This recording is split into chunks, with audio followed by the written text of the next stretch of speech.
Subscribe कीजिए इस channel को और पास वाले बेल आइकॉन को दबा दीजिए जिससे आप 10th और 12th के सारे वीडियो देख सके। नमस्कार विद्यार्थी मित्र, ધોરણ 10 ચેપ્ટર નંબર 6 જેનું નામ છે ત્રિકોણ। શું નામ છે? ત્રિકોણ, જેને આપણે ટ્રાયેંગલ તરીકે પણ ઓળખી શકીએ છીએ। હવે વિદ્યાર્થી મિત્ર, ચેપ્ટર 6 જેમાં ત્રિકોણ વિશે ભણવાનો છે, તો ત્રિકોણ વિશે ભણીએ એ પહેલા આની શરૂઆત બે શબ્દથી કરવાની છે। એક એકરૂપ અને બીજો શબ્દ છે સમરૂપ। એકરૂપ અને સમરૂપમાં ફરક શું વિદ્યાર્થી મિત્ર? એકરૂપ અને સમરૂપ, સમજી લો કે હું બે આકૃતિ દોરું છું। આ બંને આકૃતિ તમને દેખાય છે ત્રિકોણની? દેખાય છે વિદ્યાર્થી મિત્ર? બંને ત્રિકોણ દેખાય છે। સમજી લો કે આ ABC નામનો ત્રિકોણ છે, આ PQR નામનો ત્રિકોણ છે। સમજી લો કે આ 40 અથવા 50 છે અથવા તો 60 છે। આને 50 કહી દઉં અને આને 70 કરી દઉં। 7 ને 5 12, 12 ને 6 18, કારણ કે ત્રિકોણના ત્રણેય ખૂણાનો સરવાળો 180 થાય। વિદ્યાર્થી મિત્ર, અહીંયા પણ એવું જ છે। આ 60 છે, આ 50 છે, આ 70 છે। સમજી લો કે આ બાજુ 2 છે, આ 3 છે, આ 5 છે, આ પણ 2 છે, 3 છે ને 5 છે। તો વિદ્યાર્થી મિત્ર, એકરૂપ કોને કહેવાય? તો એકરૂપ કોને કહેવાય? તો ધારો કે કોઈ બે આકૃતિ દોરેલી છે, એ બંને આકૃતિમાં ખૂણાઓ પણ સરખા હશે અને એની બાજુઓ પણ કેવી હશે? સમાન। એકરૂપ, એકરૂપ એટલે એક સરખી દેખાતી હોય તેવી। બંનેના કદ પણ સરખા હશે, બંનેની બાજુઓ, બધા ખૂણા, બધી જ વસ્તુ સરખી છે, તમે જોઈ શકો છો। તો વિદ્યાર્થી મિત્ર, તમને આને એકરૂપ કહી શકું। આને શું કહેવાય? એકરૂપ કહી શકાય, કારણ કે એનો મતલબ કે બાજુઓ જો તમે જોઈ શકો છો, 2 2, 3 3, 5 5। કોઈ કે સાહેબ આ 5 અહીંયા આપે અને આ 3 અહીંયા આપે તો સમાન કહેવાય? તો ના કહેવાય વિદ્યાર્થી મિત્ર। જે ખૂણા આપેલા છે એ ખૂણાને સંગત બાજુ સેટ થવી જોઈએ। આ 60 છે તો આ 60, આ 50 તો 50, આ 70 તો 70। એનો મતલબ એવો કે ખૂણો A એકરૂપ ખૂણો P થયો, ખૂણો B એકરૂપ ખૂણો Q થયો, ખૂણો C એકરૂપ ખૂણો R થયો। એનો મતલબ કે ત્રણેય ખૂણા પણ સરખા છે અને તેને સંગત બાજુઓ AB એકરૂપ PQ, BC એકરૂપ QR અને AC એકરૂપ PR। આ શેની નિશાની તમને ખબર છે? રેખાખંડ। ફરી એકવાર કહું છું વિદ્યાર્થી મિત્ર, બે શબ્દ આખા ચેપ્ટરમાં, બે જ શબ્દ મહત્વના છે, એકરૂપ અને સમરૂપ। એકરૂપ એટલે એક સરખું બધું જ હોય, એકરૂપ એટલે બધું જ સરખું હોય। ખૂણા તો ખૂણા સરખા દેખાય છે, આ ખૂણો સરખો, આ ખૂણો, આ ખૂણો, બાજુ બાજુ, આ બાજુ, આ બાજુ, આ બાજુ, આ બાજુ। એનો મતલબ કે આ જે છે એ આકૃતિ એકરૂપની છે। હવે સાહેબ, સમરૂપમાં શું થાય? સમરૂપની અંદર આકૃતિમાં કદ સમાન હોય એવી જરૂરી નથી, કદ ભલે અલગ અલગ હોય। સમજી લો આ જ આકૃતિ છે, એમાં એક મોટો ત્રિકોણ દોરું છું, એક નાનો ત્રિકોણ દોરું છું। આને ફાઇનલ જ કહેવાય। એક મોટો ત્રિકોણ છે કે નાનો ત્રિકોણ છે, એટલે તમને ખબર છે આ બાજુ કરતા આ બાજુ નાની જ હશે। એનો મતલબ કે આ બંને ક્યારે સમરૂપ એકરૂપ તો થવાના જ નથી, કારણ કે એકરૂપમાં શું કીધું? ખૂણા સરખા જોઈએ અને બાજુઓ પણ કેવી જોઈએ? સમાન જોઈએ। આ બાજુ, આ બાજુ, આ બાજુ, આ બાજુ, તો આને તમે એકરૂપ કહી શકો। પણ આપણે અહીંયા જોઈ શકો છો, આ રેખાખંડની લંબાઈ કરતા આ રેખાખંડની લંબાઈ કરતા આ રેખાખંડની લંબાઈ નાની છે એનો મતલબ કે ધારો કે આ 5 હોય તો આ 5 નથી થવાની અને નથી જ થવાની, એનો મતલબ કે આ એકરૂપ નહીં હોય અને નહીં હોય, પણ સમરૂપ હોઈ શકે. સમરૂપ ક્યારે કહેવાય? તો સમરૂપની શરત શું છે વિદ્યાર્થી મિત્ર? બરાબર સાંભળીએ. ધારો કે આ ABC નામનો ત્રિકોણ છે, આ PQR નામનો ત્રિકોણ છે, બરાબર છે. અહીંયા સમજી લો, લઈ લો આ 2 3 5, આ 2 3 5 એટલે બધું સરખું છે એટલે તમે આને એકરૂપ નામ આપ્યું. સમરૂપમાં શું હોય? સમજી લો કે આ 4 છે અને આ 2 છે, બરાબર છે. આ ધારો કે 6 લઈ લો અને આ ધારો કે 3 લઈ લો, આ ધારો કે 10 લઈ લો અને આ ધારો કે 5 લઈ લો, બરાબર છે. આવું સમજી લઈએ અત્યારે ટેમ્પરરી. આનું માપ 4 છે, આનું માપ 2 છે, આનું માપ 6 છે, આનું માપ 3 છે, આનું 10 છે, આનું 5 છે. હવે ત્રિકોણમાં તો તમને ખબર છે ત્રિકોણ નાનો હોય કે મોટો હોય. ત્રિકોણ નાનો હોય કે ત્રિકોણ મોટો હોય તો ત્રિકોણમાં તો ત્રણેય ખૂણાનો સરવાળો 180 થી વધારે થાય નહીં. એનો મતલબ કે સમજી લો કે આ ખૂણો છે, આ ખૂણાનું માપ માની લો કે 60 છે, આ ખૂણાનું માપ 50 છે અને અહીંયા 70. અહીંયા પણ 60 છે, આ 50 છે અને 70 છે. વિદ્યાર્થી મિત્ર બરાબર ધ્યાન રાખજો, બંને આકૃતિમાં શું ફરક છે ધ્યાન આપજો બરાબર. તો અહીંયા બે ત્રિકોણ છે, એક ABC નામનો ત્રિકોણ છે ને એક PQR નામનો ત્રિકોણ છે. ખૂણો A, ખૂણા A નું જેટલું માપ કોનું છે વિદ્યાર્થી મિત્ર? A ના જેટલું માપ કોનું છે? P નું છે. B ના જેટલું માપ કોનું છે વિદ્યાર્થી મિત્ર? Q નું છે, જોઈ લો. અને C ના જેટલું માપ કોનું છે વિદ્યાર્થી મિત્ર? R નું, બરાબર છે. હવે અહીંયા આવો, સમરૂપ તમારે બતાવવું હોય છે. સમરૂપની શરત શું છે કે ત્રણેય ખૂણા એકરૂપ થવા જોઈએ. આ એક ત્રિકોણ છે એનો આ એક ખૂણો એ બીજા ત્રિકોણનો એક ખૂણો, એક ત્રિકોણનો બીજો ખૂણો બીજા ત્રિકોણનો બીજો ખૂણો, એક ત્રિકોણનો ત્રીજો ખૂણો બીજા ત્રિકોણનો ત્રીજો ખૂણો. આ એક ખૂણો એક ખૂણાને અનુરૂપ થાય, બીજો ખૂણો બીજાને અનુરૂપ થાય, ત્રીજો ખૂણો ત્રીજાને અનુરૂપ થાય, વત્તા બાકી વધેલી જે બાજુ છે આ બાજુ કહેવાય. બાકી વધેલી બાજુનો ગુણોત્તર સમાન આવે. બાકી વધેલી બાજુઓ નો ગુણોત્તર સમાન આવે એટલે કે સપ્રમાણ આવે. એનો મતલબ કે ધારો કે AB ભાગ્યા તમે PQ કરો તો AB કેટલા છે વિદ્યાર્થી મિત્ર? 4 અને PQ 2. 4 ભાગ્યા 2 એટલે 2 ભાગ્યા 1 લખાય. 2 દુ 4, છેદમાં કઈ ના વધે એટલે 1. તો એનો મતલબ કે આનો ગુણોત્તર કેટલો આવ્યો? 2:1. એવી રીતે બાકીની બીજી બાજુ તો BC એના છેદમાં QR લો તો BC કેટલા છે વિદ્યાર્થી મિત્ર? 6 અને QR 3. તો 3 દુ 6 એટલે 2 ભાગ્યા 1 એટલે 2:1. અને ત્રીજો ગુણોત્તર લઈએ આપણે AC. કયો લઈએ? AC ભાગ્યા PR. તો AC કેટલા છે? 10 અને PR 5. 10 ભાગ્યા 5 એટલે 2 ભાગ્યા 1 એટલે 2:1. અહીંયા શું તો વિદ્યાર્થી મિત્ર બરાબર જો, આ 2 તો આ 2, આ 3 તો આ 3, આ 5 તો 5.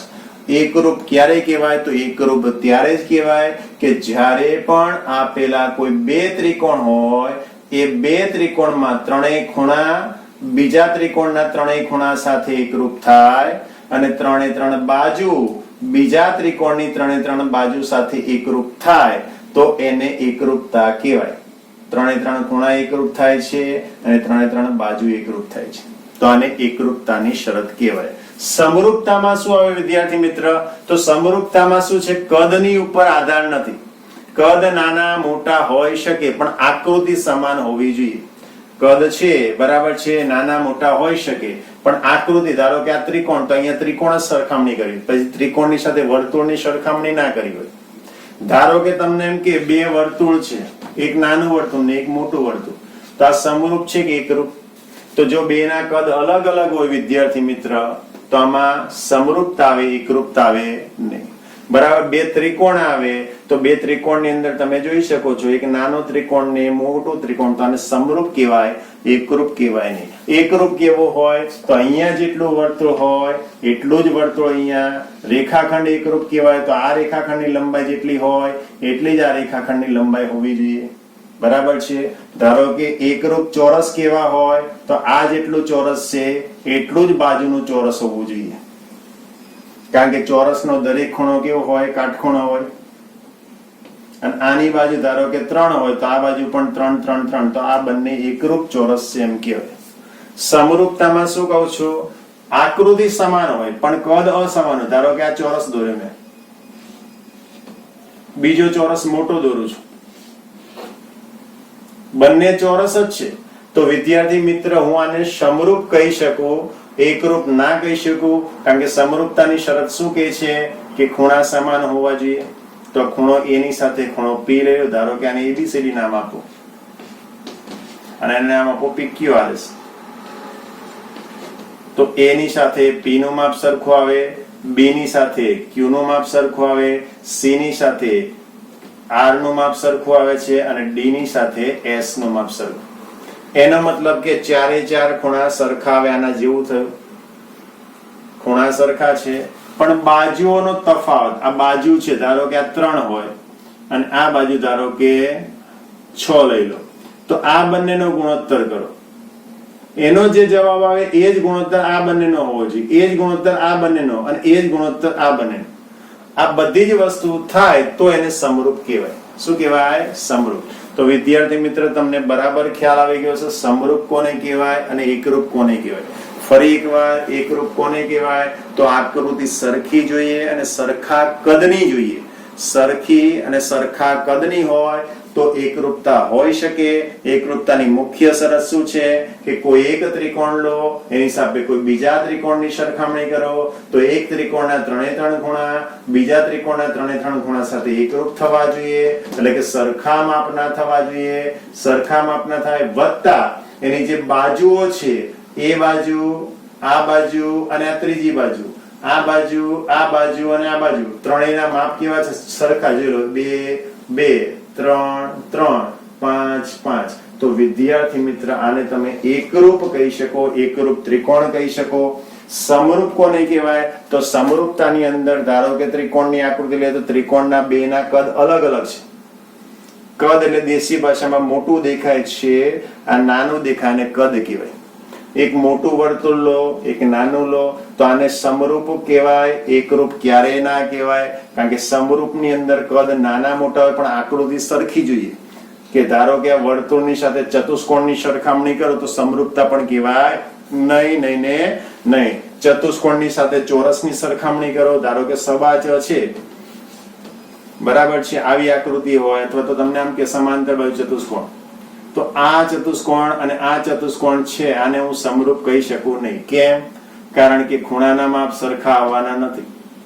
કારણ કે સમરૂપતાની પહેલી શરત શું છે તો સમરૂપ કોને કહેવાય તો ખૂણાના માપ તો સરખા હોય. જો ખૂણાના માપ સરખા હશે પણ એની અનુરૂપ જે બાજુ છે, એક ત્રિકોણની આ બાજુ એને અનુરૂપ બીજા ત્રિકોણની જે બાજુ છે, આ બંનેનો ગુણોત્તર જેટલો આવે એટલો જ ગુણોત્તર બીજી બાજુ અને બીજા ત્રિકોણની બાજુનો ગુણોત્તર આવે. એવી જ રીતે ત્રીજી બાજુ અને ત્રીજી બાજુનો ગુણોત્તર, આ બંનેનો ભાગાકાર સરખો આવે તો આ બંને ત્રિકોણ એકબીજાને સમરૂપ છે એવું કહેવાય. ફરી એકવાર વિદ્યાર્થી મિત્ર સમરૂપ અને એકરૂપમાં ખ્યાલ આવી ગયો. એકરૂપ એટલે કોઈ પણ એક ત્રિકોણ છે ને ત્રણેય ખૂણા બીજા ત્રિકોણના ત્રણેય ખૂણા સાથે સરખા હોય વત્તા બીજી શરત શું આપી? ત્રણેય બાજુ બીજી ત્રણેય બાજુ સાથે શું હોય? સરખી. તો આને એકરૂપ કહેવાય. સમરૂપતામાં શું કહું છું? બે ત્રિકોણ આપેલા છે, બે ત્રિકોણમાં આટલી શરત તો થાય જ. આટલી શરત બંનેમાં થાય. જો સમરૂપતામાં શું કહું છું તો એક ત્રિકોણનો એક ખૂણા સાથે બીજા ત્રિકોણનો એક ખૂણો, એક ત્રિકોણના બીજા ખૂણા સાથે બીજો ખૂણો, ત્રીજા ખૂણા સાથે ત્રીજો ખૂણો સરખા માપનો થાય તો શક્યતા રે કાં તો એકરૂપ અને કાં તો સમરૂપની. હવે પછી આપણે એની બાજુ જોઈ તો બાજુનો ગુણોત્તર જો સરખો આવે, બાજુઓના માપ જો સરખા હોત તો એકરૂપ થઈ જાય, અને બાજુઓના ગુણોત્તર કાઢ્યા તો 2/1 આવ્યો, આનો ગુણોત્તર પણ 2/1, આનો ગુણોત્તર પણ 2/1. એનો મતલબ કે આ આકૃતિ સમરૂપ આકૃતિ છે. તો આટલો ફરક હોય સમરૂપ અને એકરૂપતામાં. તો વિદ્યાર્થી મિત્ર અહીંયા ચેપ્ટર 6.1 પૂરું થાય છે. જોઈએ 6.1 માં શું છે. અહીંયા હું તમને 2-3 આકૃતિ દોરું છું વિદ્યાર્થી મિત્ર. 2-3 આકૃતિ દોરી અને આપણે થોડું સમજવાનો પ્રયત્ન કરીએ છીએ. બરાબર છે? તો આકૃતિ હું દોરું છું જે તમને બુકમાં આપેલી જ છે. તમારી પાસે બુક હોય તો તમે જોઈ શકો છો.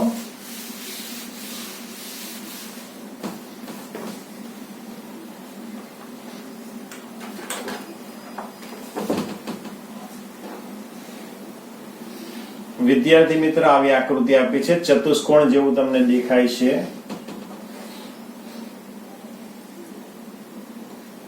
આ 85 છે, 105 છે, આ 100 છે અને અહીંયા 70 છે. એવી રીતે અહીંયા પણ આ 85 છે, આ 105 છે, આ 100 છે, આ 70 છે, 4.8, 4.2, 3.0, 5, 2.1, 1.5, 2.5 અને 2.4. નામ આપ્યા છે B, C અને D. અહીંયા છે P, Q, R, S. તો વિદ્યાર્થી મિત્ર તમને કે છે સમરૂપ છે કે એકરૂપ? શું છે? સમરૂપ છે કે એકરૂપ? તો સૌથી પહેલા તમે ચેક કરો, ખૂણા ચેક કરો. 105, 105, 100, 100, 85, 85, 70, 70. એનો મતલબ કે ખૂણો A એકરૂપ ખૂણો P થયો, ખૂણો B એકરૂપ શું થયો? ખૂણો Q થયો. C ના જેટલું માપ કોનું છે? R નું છે. અને S ના જેટલું અથવા તો D ના જેટલું માપ કોનું છે? S નું. એનો મતલબ કે ચારે ખૂણા સરખા. ચારે ખૂણા સરખા પછી જ્યાં ચારે બાજુ સરખી થાય તો એને આપણે શું કહીએ છીએ? એકરૂપ. પણ જો ચારે બાજુના માપ સરખા ન હોય પણ એનો ગુણોત્તર સપ્રમાણમાં હોય તો એને સમરૂપ કહીશું. જેમ કે AB ભાગ્યા PQ કરો, એનો મતલબ કે 1.5/3 એટલે 15 દુને 30 એટલે એનો મતલબ કે 1/2. એવી રીતે BC ભાગ્યા શું કરું વિદ્યાર્થી મિત્ર? QR કરો. તો BC નું માપ કેટલું છે? 2.5 અને QR નું માપ 5, 2.5 દુ 5 એટલે 1/2. એવી રીતે ત્રીજાનું માપ લઈએ, CD લઈએ. તો CD ના છેદમાં શું લખો? RS લખો અથવા SR લખો. CD કેટલા છે? 2.4 અને RS કેટલા છે? 4.8. 24 દુ 48, 1/2. અને છેલ્લી બાજુ AD ના છેદમાં શું લખવું? PS અથવા SP. તો AD કેટલા છે વિદ્યાર્થી મિત્ર? 2.1 અને આ કેટલું? 4.2. 21 દુ 42, 1/2. ખૂણા સમાન છે, જોઈ શકો છો. અને બાજુ કેવી છે? સપ્રમાણમાં. સપ્રમાણ એટલે વિદ્યાર્થી મિત્ર શું થાય? એક ત્રિકોણ અથવા તો એક આકૃતિની બાજુનો ગુણોત્તર બીજી આકૃતિના બાજુના ગુણોત્તર સાથે મેચ થાય.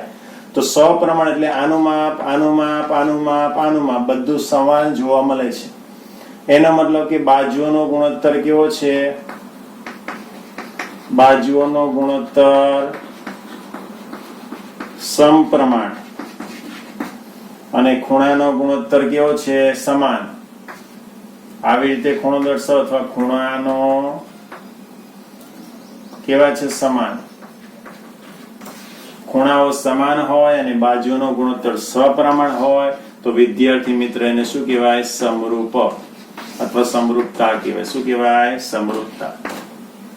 બરાબર છે? ખ્યાલ આવી ગયો? ફરી એકવાર, બાજુઓનો ગુણોત્તર સપ્રમાણમાં હોય અને ખૂણાઓ સમાન હોય. ખૂણા સમાન, ખૂણા સમાન, બાજુનો ગુણોત્તર સપ્રમાણ તેને સમરૂપ કહેવાય. પરંતુ જો ખૂણા સમાન હોય અને બાજુ પણ સમાન હોય તો એકરૂપતા કહેવાય. તો વિદ્યાર્થી મિત્ર અહીંયા 6.1 અહીંયા પૂરું થશે. બરાબર છે. ચલો બીજી એક આકૃતિ દોરીએ છીએ. આમાં તમારે સમરૂપ છે કે નહીં એવું મને કહેવાનું છે. ચલો આ ચોરસ છે વિદ્યાર્થી મિત્ર, આ લંબચોરસ. ધારો કે આ ચોરસ એટલે 3 3 3 3. આ લંબચોરસ છે એટલે 3 છે. ધારો કે આ 5 છે, આ 3 છે, આ 5. તો સૌથી પહેલા આકૃતિ ઉપરથી તમને ખ્યાલ આવી જાય. આ ખૂણો, આ ખૂણો, આ ખૂણો, આ ખૂણો, આ ખૂણો, આ ખૂણો, આ ખૂણો, આ ખૂણો, એટલે ખૂણા સમાન થઈ ગયા. હવે આપણે જો એને સમરૂપ કેવી હોય, સમરૂપ કેવી તો એનો મતલબ કે બાજુનો ગુણોત્તર સમાન હોવો જોઈએ. તો 3 ભાગ્યા 3 તો 1 આવે, અને 3 ભાગ્યા 5 કરો 1 આવે ના. એનો મતલબ કે આપેલા ત્રિકોણ સમરૂપ નથી. આમાં સમરૂપ કીધા વિદ્યાર્થી મિત્ર. કેમ? કારણ કે બાજુઓ સમાન આવે, સોરી ખૂણાઓ સમાન આવે અને બાજુનો ગુણોત્તર પણ કેવો આવ્યો? સમાન. બાજુનો ગુણોત્તર સમાન આવે અને ખૂણા સમાન હોય એટલે આપણે વ્યાખ્યામાં કીધું ખૂણા સમાન હોય અને બાજુનો ગુણોત્તર સપ્રમાણમાં હોય તો એને સમરૂપ કહેવાય. કહેવાય ને કહેવાય. અહીંયા અમે કેમ ના પાડી? કારણ કે ખૂણાઓ સમાન છે. ખૂણા કેવા છે? સમાન. પણ બાજુઓનો ગુણોત્તર, આ બાજુનો ગુણોત્તર એનો જેટલો જવાબ હોય એટલો જ આ બાજુનો ગુણોત્તર આવવો જોઈએ, જે આવતો નથી. એટલે આને આપણે સમરૂપ કહી શકીશું નહીં, નહીં ને નહીં. વિદ્યાર્થી મિત્ર બીજી આકૃતિ જોઈએ. ધારો કે આ ચોરસ બરાબર છે અને આ લઈ લો સમાંતર બાજુ ચતુષ્કોણ, પણ આની બધી બાજુ સરખી છે.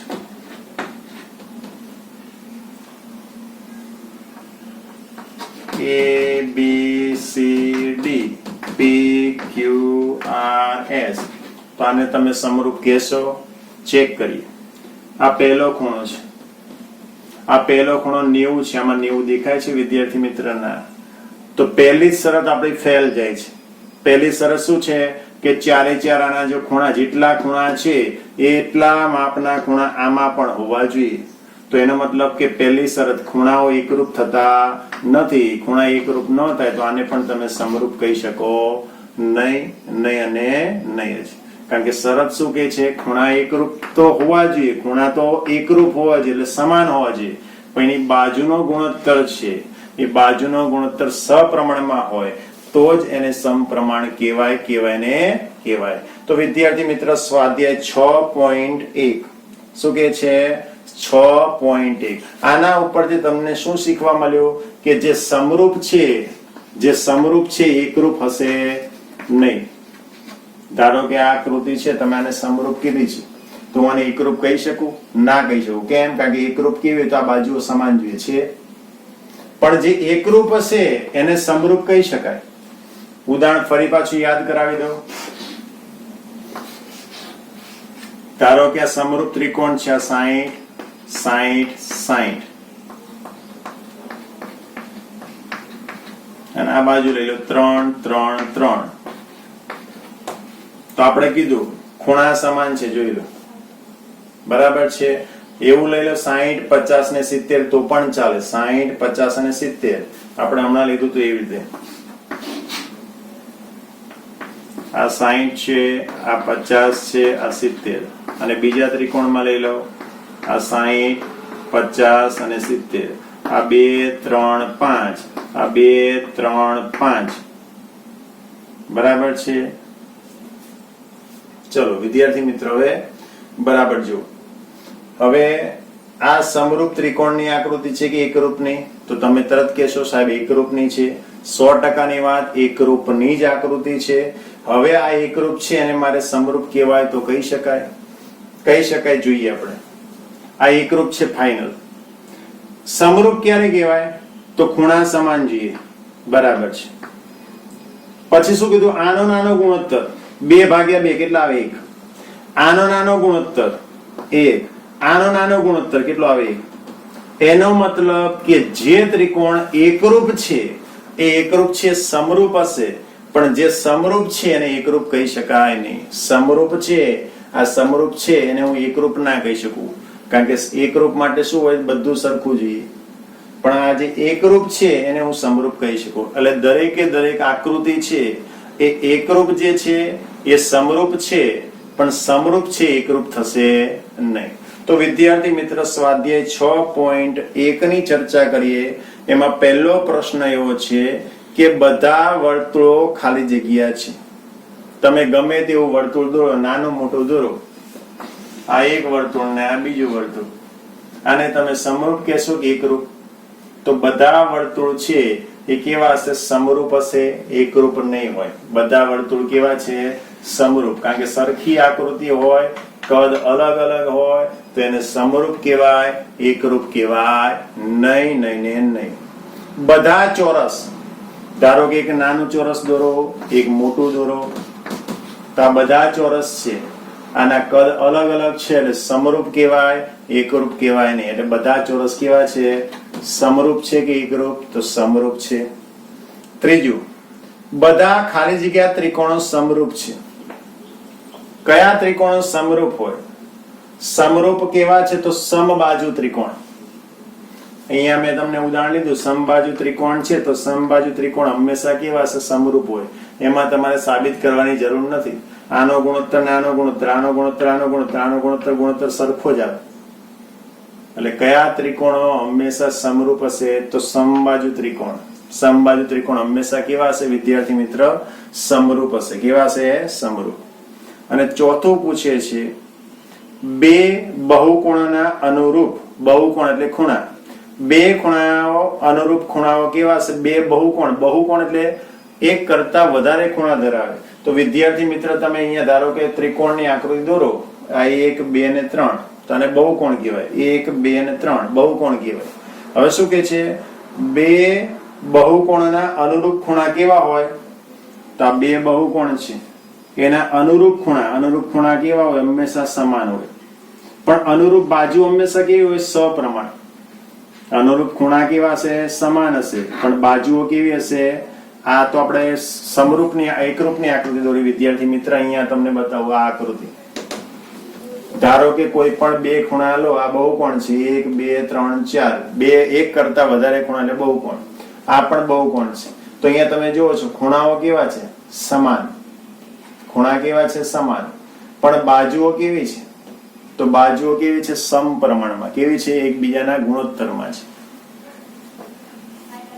તો વિદ્યાર્થી મિત્ર, દાખલા નંબર 1 અહીંયા પૂરો થાય છે. દાખલા નંબર 2 શું કે છે કે નીચેની જોડીઓના બે ઉદાહરણ આપો. તો આપણે ઉદાહરણ આપીએ વિદ્યાર્થી મિત્ર.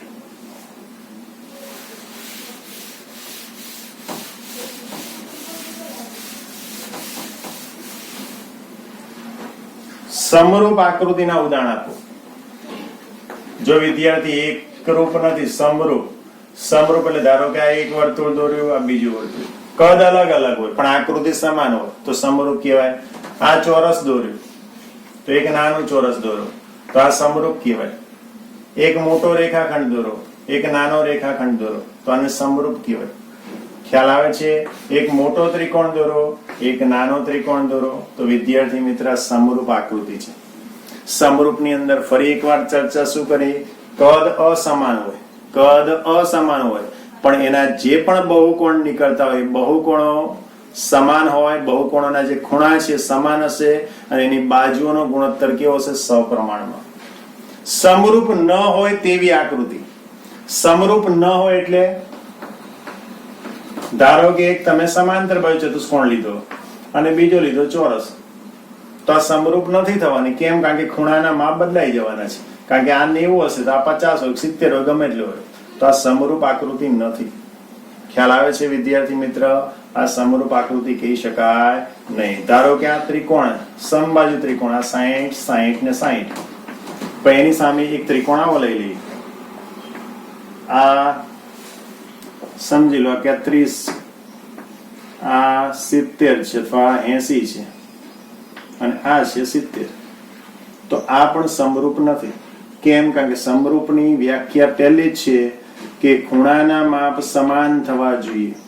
ખૂણાના માપ સમાન થવા જોઈએ અને બાજુઓનો ગુણોત્તર સપ્રમાણ થવો જોઈએ. બાજુઓનો ગુણોત્તર સપ્રમાણ થવો જોઈએ તો એને સમરૂપ કહેવાય. પણ આપણે તો શું કહે છે, સમરૂપ ન હોય તેવી આકૃતિ.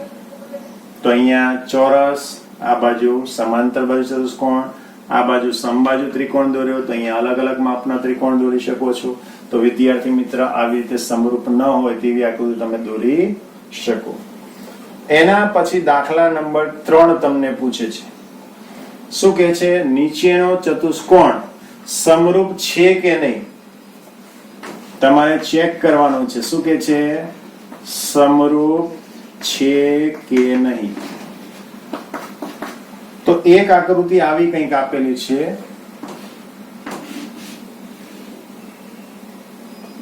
એક 1.5, 1.5, 1.5 અને 1.5 અને બીજી આકૃતિ વિદ્યાર્થી મિત્ર આવી છે. 3 છે, 3 છે, 3 છે અને 3. કાટખૂણો, કાટખૂણો, કાટખૂણો અને કાટખૂણો. તમારો પ્રશ્ન શું છે, સમરૂપ છે કે નહીં. સમરૂપની બે શરતો છે. એક તો ખૂણાઓ સરખા આવવા જોઈએ. જે તે ખૂણો છે એ જે તે ખૂણો બીજી આકૃતિ સમાન હોવો જોઈએ અને બાજુઓ છે એ બાજુનો ગુણોત્તર સપ્રમાણ હોય તો એને આપણે સમરૂપ કહેવાય. તો પહેલા ખૂણાના માપ ચેક કરીએ. વિદ્યાર્થી મિત્ર, આ ખૂણો કેટલાનો દેખાય છે, 90 નો. હવે તમને ખબર છે ચતુષ્કોણ જેવું દેખાય. ચતુષ્કોણમાં આ ખૂણો 90 નો દેખાય નહીં, કારણ કે 90 હોય તો કાટખૂણો હોય આવી રીતે. પણ આ ત્રાંસુ દેખાયેલા કાટખૂણો હશે નહીં. એનો મતલબ કે આ ખૂણો અને આ ખૂણાના માપ સરખા નથી. એનો મતલબ કે ધારો કે આનું નામ ABCD આપણને આપ્યું હોય અને આનું નામ ધારો કે PQRS આપેલું હોય તો પહેલી શરત જ આપણી કેન્સલ થાય. એટલે કે ખૂણો A ના જેટલું માપ ખૂણા P નું થતું નથી થતી. એનો મતલબ કે સમરૂપ નથી. તો પછી બાજુના માપ જોવાની જરૂર રહેતી નથી. ફરી એકવાર, સૌથી પહેલા ખૂણાની સાપેક્ષમાં સરખું હોય, આ ખૂણાની સાપેક્ષમાં આ સરખું હોય, આ ખૂણાની સાપેક્ષમાં આ સરખું હોય અને આ ખૂણાની સાપેક્ષમાં આ સરખું હોય તો પછી બાજુ જોવા જવાય. પણ આપણે પહેલી શરત કેન્સલ થાય છે, ખૂણાના માપ સમાન નથી એટલે સમરૂપ નથી. ધારો કે ખૂણાના માપ સમાન હોય તો પછી બાજુના માપનો ગુણોત્તર જોવા જવાય. અહીંયા ચેક કરો, બાજુના માપનો ગુણોત્તર 1/3 તો 1/2, 1/3 1/2, 1/3 1/2. એનો મતલબ કે બાજુનો ગુણોત્તર સમાન આવે છે પણ ખૂણાઓ સમાન આવતા નથી. બંનેમાંથી કોઈ પણ વસ્તુ સ્વાભાવિક રીતે સરખી ન આવે તો એને સમરૂપ કહેવાય નહીં. તો વિદ્યાર્થી મિત્ર, તમને સમરૂપ અને એકરૂપ આ બે શબ્દમાં ખ્યાલ આવી ગયો હશે.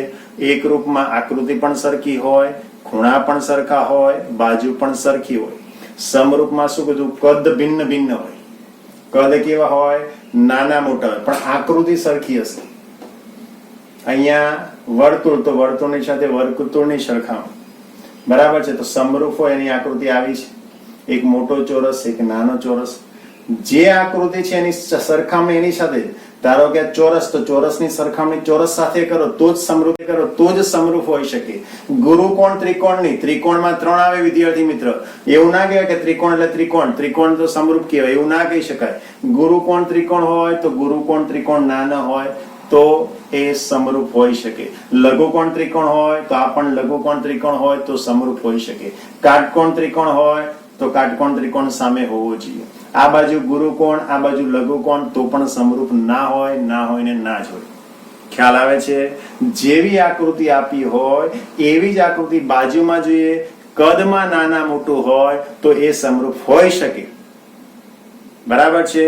આકૃતિ કમ્પલસરી અહીંયા જેવી હોય એવી જ આકૃતિ બાજુમાં હોય તો સમરૂપતા હોવાની શક્યતા વધે. બરાબર છે? એવું નહીં જો આ ત્રિકોણ છે, ત્રિકોણમાં 3 પ્રકાર, લઘુકોણ, ગુરુકોણ ને કાટકોણ. આ લઘુકોણ તો અહીંયા બાજુમાં લઘુકોણ ત્રિકોણ જ હોવો જોઈએ. આ ગુરુકોણ તો અહીંયા ગુરુકોણ ત્રિકોણની જ સરખામણી જોઈએ અને આ કાટકોણ તો આ કાટકોણ જ હોવો જોઈએ. સમજાવો. ધારો કે તમને એમ પૂછે આ કાટકોણ ત્રિકોણ એટલે એક આવો અને બીજો ગુરુકોણ ત્રિકોણ, લઘુકોણ ત્રિકોણ. ચલો, તમને આ પૂછે કે ભાઈ આ સમરૂપ છે તો મારે પહેલેથી જ ના પાડી દેવું. કેમ? કાટકોણમાં એક ખૂણો 90 હોય અને લઘુકોણમાં ત્રણેય ખૂણા કેવા હોય? 90 કરતા નાના. આ 90 કરતા કેવા? ત્રણેય કરતા નાના, અને આ 90 હશે. તો એનો મતલબ કે ખૂણાના માપ જ સમાન નથી. ખૂણાના માપ સમાન ન હોય એટલે પહેલી શરત જ કેન્સલ થાય. ખૂણાના માપ સમાન નથી આવતા એટલે સમરૂપ કહેવાય નહીં. એટલે મારો પ્રશ્ન શું કહે છું કે જો આ આકૃતિ છે એ કાટકોણ ત્રિકોણની હોય તો એની સાથે તમે નાનો કાટકોણ સરખાવો. આ મોટો કાટકોણ છે, આ મોટો ત્રિકોણ છે, આ નાનો ત્રિકોણ છે. બેના કદ અલગ અલગ છે પણ બંને કાટકોણ ત્રિકોણ છે તો આ સમરૂપ હોવાની શક્યતા રહે. બરાબર છે? તો વિદ્યાર્થી મિત્ર, આજના દિવસ પૂરતી આટલી ચર્ચા કરી. ખાસ સમરૂપ અને એકરૂપ આ બે શબ્દની અંદર તમને ખ્યાલ આવવો જોઈએ. તો વધુ માહિતી આપણે આવતા લેક્ચરમાં જોઈશું.